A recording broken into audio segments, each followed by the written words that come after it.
সবাই বুঝে নিজের স্বার্থ, বুঝে নিজের বালা, কেউ বুঝে না আমার দুঃখ, আমার মনের জ্বালা, দয়াল আমার মনের জ্বালা। আমি মইরা গেলেই হইতো বালা, পুরাইতো মোহনের জ্বালা গো, পুরাইতো মোহনের জ্বালা। দুনিয়াটা লাগে আজব জেলখানা, জেলখানা, দুনিয়াটা লাগে আজব জেলখানা।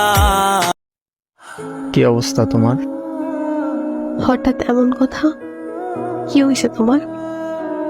আরে তেমন কিছু না, বাসা দিয়ে নাকি ছেলে দেখছে। তো কি হয়েছে? ছেলের নাকি সরকারি চাকরি আছে। থাকতে পারে, জানি না। ও আচ্ছা, তুমি এত কিছু কিভাবে জানলে? তোমার কাজিন বলছে। ও আচ্ছা,